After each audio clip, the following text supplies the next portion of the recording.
Hi, everybody. I hope everyone had a fantastic weekend and is ready to hear more about finding Gobi. Remember, Dion Leonard is a long distance runner who is doing a race in the Gobi Desert when along comes this dog who attaches herself to him. He's fallen in love with her. She's definitely in love with him. So let's see what happens today. This is chapter 7.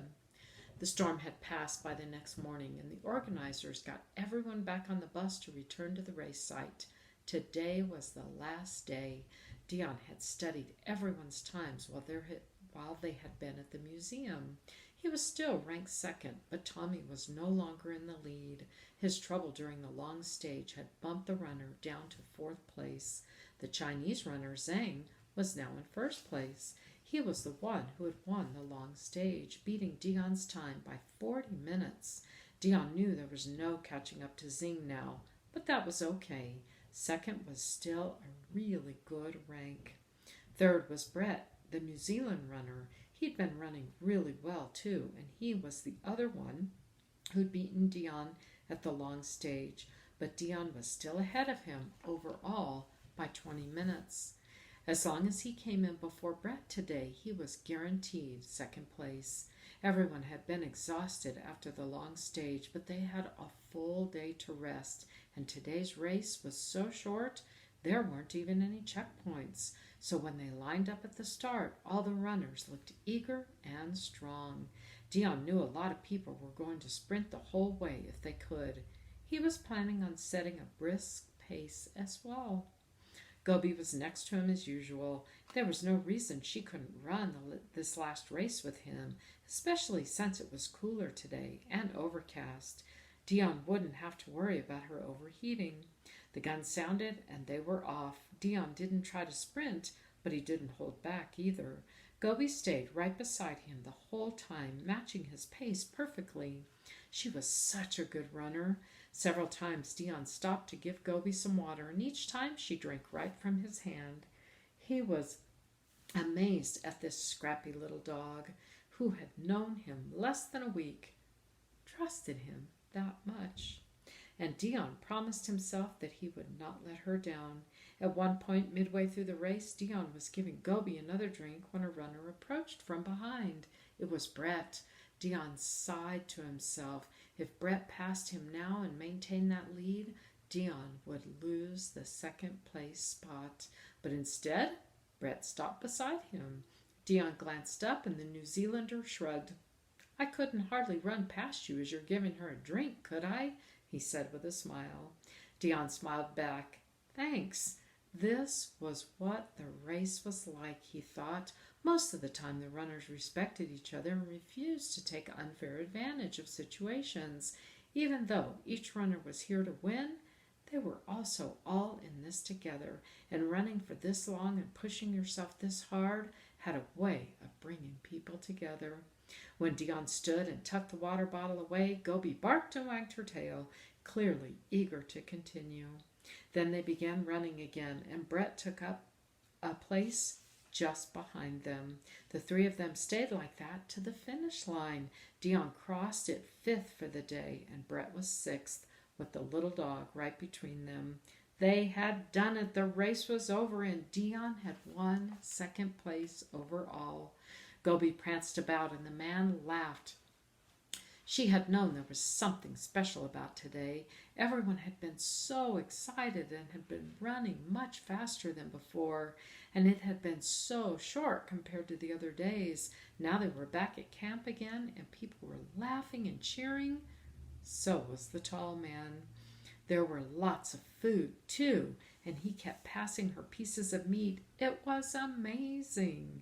After the medals and photos came the traditional barbecue. Dion allowed himself to relax and enjoy the evening. The race was over, after all. All his training and discipline had earned him second place, which was really good for someone who'd been running only a few years and who had taken a break for the last 6 months. He had worried that when he started this race that his time as a runner was over. Now he knew it definitely wasn't, and everyone else knew that too. Coming in second was impressive enough, and that he'd earned their attention and their respect. He was happy with that. He was also happy with the friends he'd made, like Richard and Mike and Zing and even Tommy. Every race went the same way for Dion. He started it alone, but ended up surrounded by friends. And this time he had one special friend. He smiled and ruffled Gobi's hair. She barked and licked his fingers, enjoying the grease from the kebab. Yes, this race had been different for him because of her. Now he had to make sure that he changed her life in return. For the better, he hoped. After the barbecue, everyone packed back onto the buses to go back to the nearest town, Hammy. There would be a big awards dinner. After that night, they would all fly back home, except for Gobi. Because as much as he wanted to, Dion couldn't simply just bring her back to Edinburgh with him. There were all kinds of rules and regulations about transporting animals, especially between different countries. He didn't know what they were, but he knew it wouldn't be quick or easy. Nurali had taken a shine to Gobi during the race and offered to take Gobi home with her until they worked out how they could get her to Dion's home. Once he was back in Edinburgh, Dion could figure out how to get Gobi out there too, but leaving her behind was a lot tougher than he'd expected, especially when he saw her glance up and look around. He knew she had to be looking for him. Gobi had been enjoying the morning so far. Everyone was so friendly and relaxed. There was lots of talking and laughing, and lots of people were offering her food, especially this one lady. Gobi remembered her from the night of the big storm. She hadn't seemed as friendly then, but she was being nice now. Then Gobi heard the bus. What was going on? Were they going somewhere again? She suddenly realized that she didn't know where the tall man was. Where had he gone? She looked around and saw that a lot of the runners were getting onto the buses. Had he gotten on one too? Why hadn't he waited for her? She started running around looking for him, but she couldn't see him anywhere. Dion felt as if his heart were breaking. He could see Gobi running around outside. Her tail was down and her ears were pinned back. She looked intent and concerned, and he knew exactly why. She was trying to find him. And he was up here on a bus about to leave her behind. He didn't want to go, not without her. He wanted to run back off the bus and scoop her into his arms and take her with him, but he couldn't. Not yet. So he just sat there and watched and pretended that his eyes weren't wet and that he wasn't sniffling over a funny little dog he'd only met a few days ago. As the buses pulled away, the nice woman called to Gobi. She offered her some meat and ruffled the hair on her head. Gobi knew the woman was trying to reassure her, but all she could think about was the tall man and that he was gone. He had left her behind. She lifted her head and howled. Back in Hammy, Dion took a long hot shower. There hadn't been any chance to do that during the race, and like most of the runners, he hadn't brought extra clothes with him because he knew they would only slow him down. Now he was happy to strip off the yellow running gear, wash away a week's worth of grime and dirt and sand, and put on clean clothes again. Then he went out to the restaurant for the awards dinner. He looked everywhere but didn't see Nurali and Gobi. Finally, he asked one of the organizers where they were. The organizer looked surprised. Nurali was never going to come here. She's got too much to do back at the finish line. Dion frowned. Is she coming here at all before we leave tomorrow? He asked. The organizer shook his head. I can't think of why she would. Oh, that upset him. It meant he wouldn't get a chance to say goodbye to Gobi after all. He'd always meant to do this, to do his best to reassure her that he would be back for her. That is why leaving was only temporary. What if she thought he'd abandoned her completely? And why had Nurali said she'd see him here after all if she was never planning to come to Hammy at all? Had he just misunderstood her? Or had she misunderstood him? That was possible. She spoke some English, but it wasn't her first language, and Dion didn't speak any Chinese. He hoped it had been just an honest error. he was still going to bring Gobi home. That night, Dion called his wife. It was the first time they'd spoken since he'd arrived before the race. He was eager to speak to her and to tell her about Gobi. He wasn't entirely sure how she'd react, though, when he said he wanted to bring the little dog to live with them. As soon as she picked up the line, Luca asked, "How's Gobi?" Dion was shocked. "You know about Gobi?" he said. She laughed. He always loved her laugh. "Yeah," she replied. "A lot of the other runners have mentioned them in their blogs, and she's even made it into a few official race updates.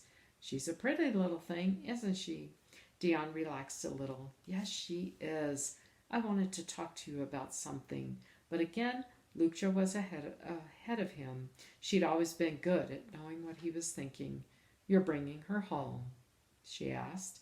"As soon as I heard about her, I knew you'd want to." Dion laughed. Leave it to his wife to anticipate his plan. "That's what I'm hoping, but I'm going to need your help." He already knew that she'd agree. That was one of the things he loved about Lucia.